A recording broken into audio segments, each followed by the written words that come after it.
Hello everybody, and welcome back to Cinematic Venom and the Summer of Venom 2. Hello. Oh, hello young Adeline. Thank you so much for joining us today. You're welcome? We're just enjoying another film by the great Steven Spielberg. A quirky, light-hearted comedy featuring a young kid called Frank Abagnale. That's Abagnale, not Abagnale. Played by Leonardo DiCaprio, who makes a buttload of forged checks and earns millions, leading to FBI agent Carl, played by Tom Hanks, chasing him across the country, and then the world tries to catch him while his father, played by Christopher Walken, protects him. Frank made up a fake ID and enlisted in the Marine Corps. He's over in Vietnam right now. And his fiancée, played by our prepubescent Amy Adams, has no idea about his true nature. Such a silly little adventure. I had an abortion and I wasn't their daughter anymore. Oh, there's the Spielberg we're all used to. Oh, and Tom Hanks doesn't see his daughter and Leo's dad dies. Definitely a Spielberg film. It's a mathematical fact. Based on a true story, the real Frank Abagnale sold the film rights to his autobiography way back in 1980, but it wasn't until producers Norman Lear and Bud Yorkin saw him on the Johnny Carson show that they purchased the rights. However, they ended up selling them to Columbia Pictures, who then passed them over to Hall Bartlett. Him and his business partner Michael J. Lasky picked up Stephen Coons to write the screenplay, but sadly Bartlett passed away before they could even find a distributor. The rights were then passed over to Hollywood Pictures, which was a division of Disney at the time, but then they were sold again to Bungalow 78 Productions, which was part of TriStar Pictures, and it was finally handed to Stevie McFancy Director Pants V at DreamWorks Pictures. Yeah, we know the story. From there, Paramount purchased the rights in 1990, but by December 7 years later, Barry Kemp took the rights back to DreamWorks, with Jeff Nathanson finally penning the screenplay. By April 2000, David Fincher was actually approached to direct, but he left the project to do Panic Room, and by July, Leo was in talks to star in the lead with Gore Verbinski to direct. Spielberg soon jumped on board as a producer, and filming was set to begin in March the following year. Originally, James Gandolfini was cast as Carl, with Ed Harris as Frank Sr., and Chloe Sevigny as Leo's girlfriend Brenda. But due to DiCaprio's commitment to Gangs of New York, Verbinski ended up leaving the project. By May 2001, Lasse Hallström was in talks to take over, but he dropped out just 2 months later. At this point, Harris and Sevigny left the production. Spielberg then offered the job to Milos Forman. I just love how Spielberg really didn't want to direct this one. Hey, why don't you direct it? No, I don't want to. You do it, but you'll be really good. No, you do it. You take it. I don't want it. That's a misunderstanding. He also considered hiring Cameron Crowe, but eventually started pondering the possibility of just doing it himself. This led to him turning down other movies such as Big Fish and Memoirs of a Geisha, officially confirming himself as director in August 2001. It was that same month when Gandolfini also left the project due to scheduling conflicts with The Sopranos, and he was replaced with Tom Hanks. The producers spent months trying to find someone to replace Chloe Sevigny until Spielberg saw the audition tape of Amy Adams and loved her, with the producers claiming she was as fresh and honest as anyone we'd seen, which is exactly what they were looking for. Amy Adams, the girl from Buffy the Vampire Slayer Season 5, Episode 6, Family. How do you know that? She's Amy Adams. She's not just that girl for Buffy. Which is great because it also stars Pat from Buffy the Vampire Slayer Season 3, Episode 2, Dead Man's Party. It's a reunion. Have you ever considered getting laid? What? What? Huh? Yo, what? Hey? I concur. At the request of producer Walter F. Parks, Christopher Walken was brought on board, and Martin Sheen played Leo's would-be father-in-law as he had an intimidating presence. Spielberg also wanted a French actress to play Frank's mother so it would be accurate to real life. Ironic considering other things weren't. Even better. And he sought help from Brian De Palma, who was living in Paris at the time. Several actresses tried out, including Natalia Bay, and even Jennifer Garner was given a minor role as Spielberg loved her in Alias and was convinced that she would be the next superstar. Even better. Filming began on February the 7th, 2002 in Los Angeles, California, and wrapped on May 12th the same year in Montreal, Quebec, Canada, and impressively was only shot in a total of just 52 days. Leo would later claim, scenes that we thought would take 3 days took an afternoon. Before being released on December the 18th, just in time to continue destroying everyone's Christmas. A TV episode of Game Show Network from 1977 which actually featured the real-life Frank Abagnale. Not Abagnale,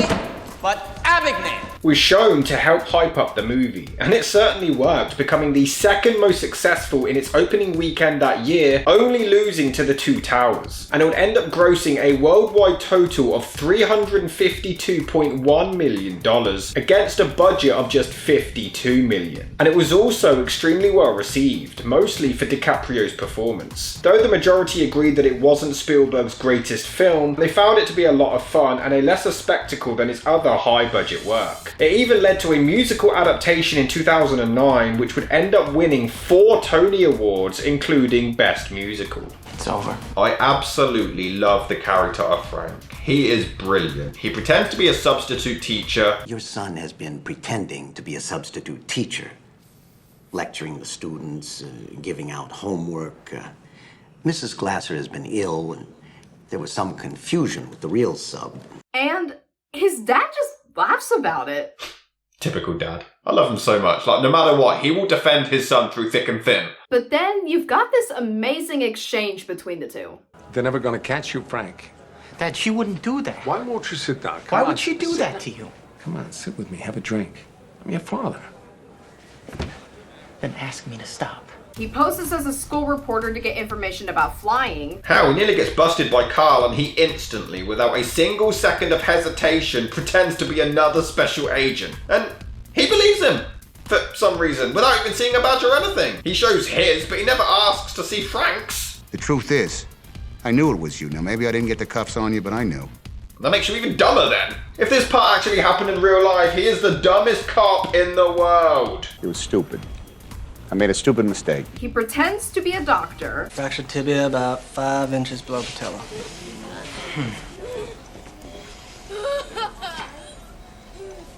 Dr. Harris, Yes? do you concur?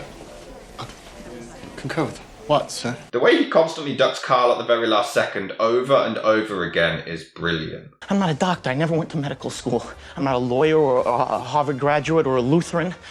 I ran away from home a year and a half ago when I was 16. Frank?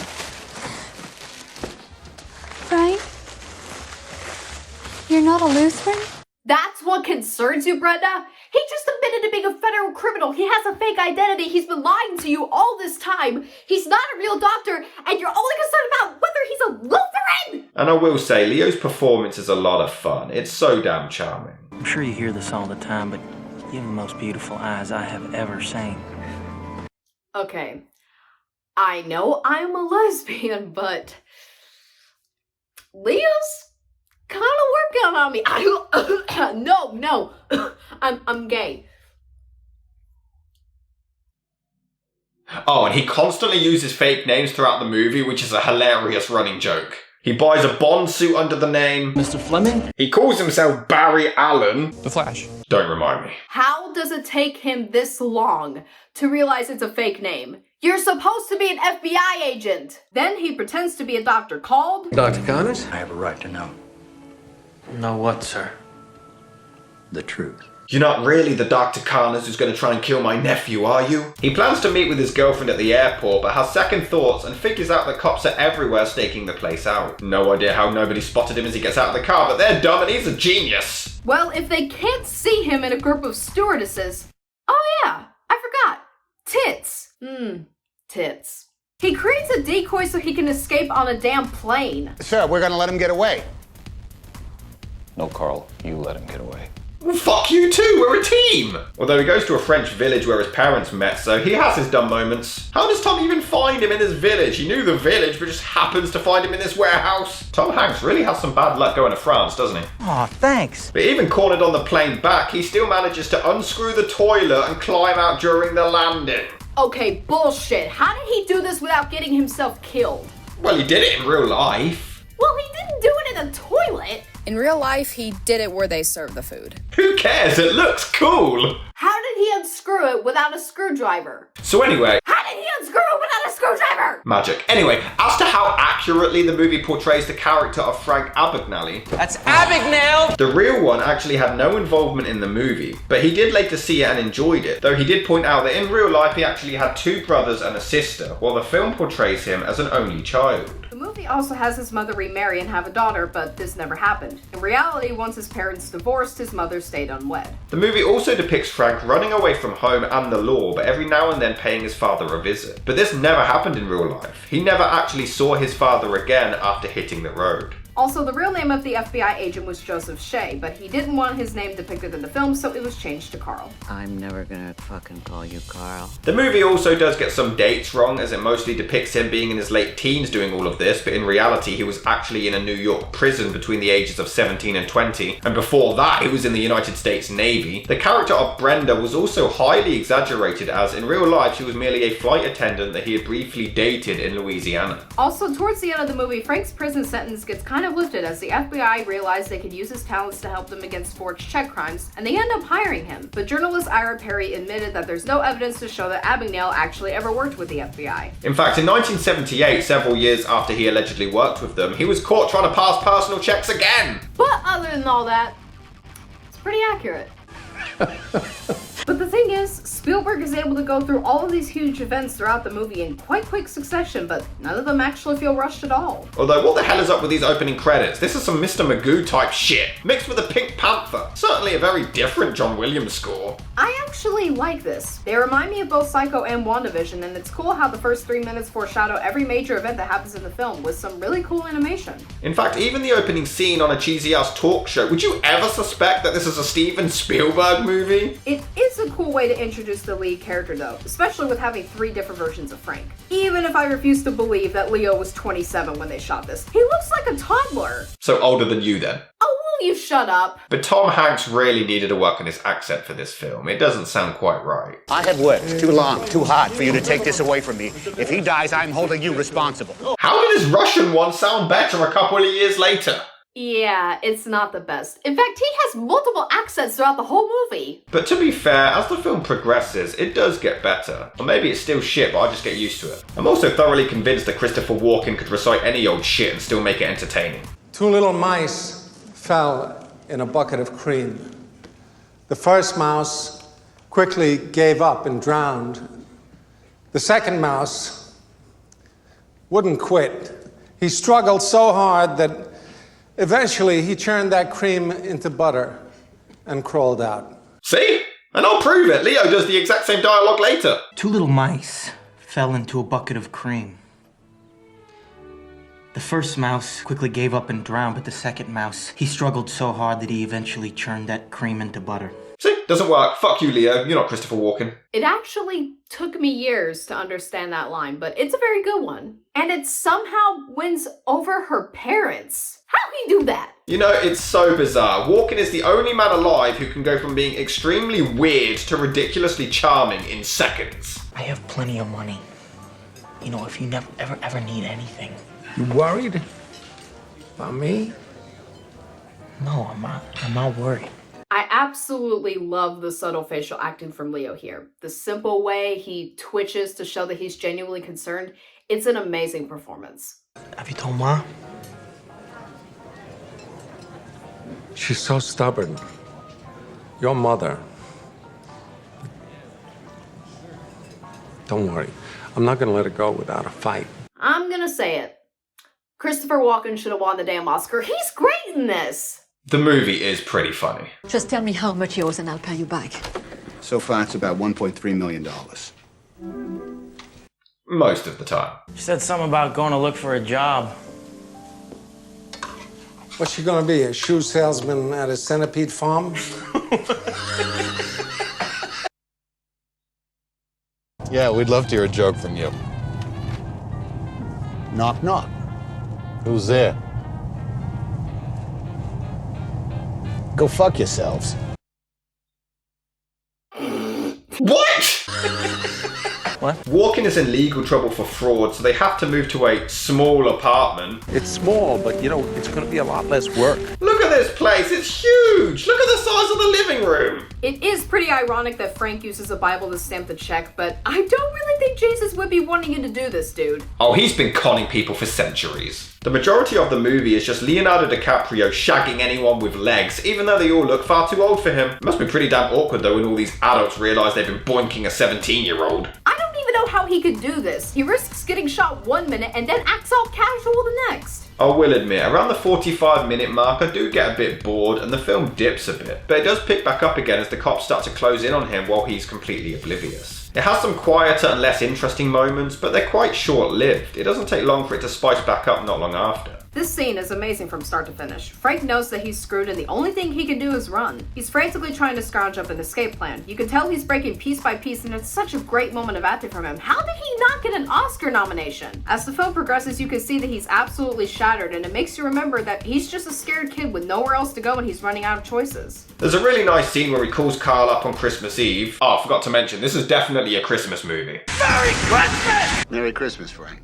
But he gives him his address to meet up and talk, but Carl calls bullshit and doesn't bite the bait. But it turns out that he was actually being completely genuine. I actually love this. It's a really cool revelation that Frank was actually willing to turn himself in. Even if with the long hair he looks like Jesse Eisenberg. Has nothing to do with anything, but there you go. The film does jump back and forth from past to present, but honestly, it's not too often, so it doesn't ruin the structure. He gives an amazing performance as he panics and finally tells his girl the truth. And you are on the edge of your seat as he tries to tell her the plan while Carl is about to bust him. The thing is that Leo is so good. His character is a complete scumbag, but Leo makes it work and is so charming and good in this role that I kind of want him to continue to get away with it. Yeah, I mean, he's robbed them of millions of dollars, but he's just so damn fun to watch. I'm actually wanting him to get the hell out of there. The thing is, I'm actually rooting for him to get caught, but I do like how he seems to have genuine affection for Brenda from the moment he meets her. It's a moment of levity for his character for sure. He gets cornered in a French factory, but he isn't convinced that Carl actually has any backup, so he continues to troll him. He's just a blast, and I love the dynamic between the two. It's a great game of cat and mouse, and weirdly, it does genuinely build a sweet relationship between the two of them. Carl begs him to not run away as the cops outside will just shoot him down, but he's not convinced they're actually there, until eventually deciding to trust him. They then do a really nice fake out where it seems he was lying, but no, he was genuinely trying to save his life. He even wants to be in the car with Leo, but the cops won't let him. He regretfully informs him on the phone that his father is dead. Frank, your father is dead.